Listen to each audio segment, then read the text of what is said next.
வன்னியர்களுக்கு 10.5 விழுக்காடு இடஒதுக்கீடு வழங்கவில்லை என்றால் தமிழ்நாடு மிகப்பெரிய போராட்டத்தை சந்திக்கும் என்று பாமக நிறுவனர் ராமதாஸ் எச்சரிக்கை விடுத்துள்ளார்.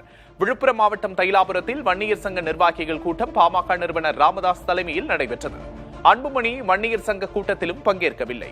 அப்போது செய்தியாளர்களிடம் பேசிய ராமதாஸ், பாமக எப்போதும் போல செயல்படுவதாகவும் தேவையின்றி வதந்தி பரப்பப்படுவதாகவும் தெரிவித்தார். வன்னியர்களுக்கு 10.5 விழுக்காடு இடஒதுக்கீட்டை வலியுறுத்தி போராட்டம் நடத்துவது தொடர்பாக கட்சியினருடன் ஆலோசித்த பின்னரே அறிவிக்கப்படும் எனவும் ராமதாஸ் தெரிவித்தார். 10.5 அந்த மக்களுக்கு கிடைப்பதற்கு நான் அந்த மாநாட்டிலே மாமல்லபுரம் மாநாட்டிலே சொன்ன மாதிரி ஒரு கடுமையான போராட்டத்தை 10.5 கொடுக்கவில்லை என்று சொன்னால் கடுமையான போராட்டத்தை தமிழ்நாடு சந்திக்கும். அதனாலே அப்படி கடுமையான போராட்டத்தை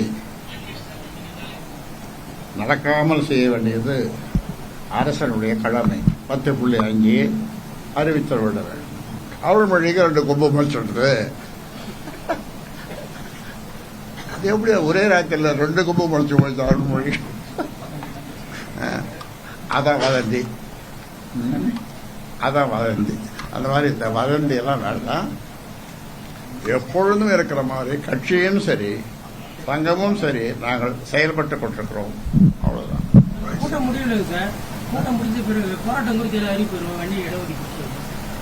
அது திடீர்னு இந்த கூட்டத்தில் இல்லை, இது ஒட்டுமொத்தம் ஒரு பொறுப்பாளர்களுடைய கூட்டம்.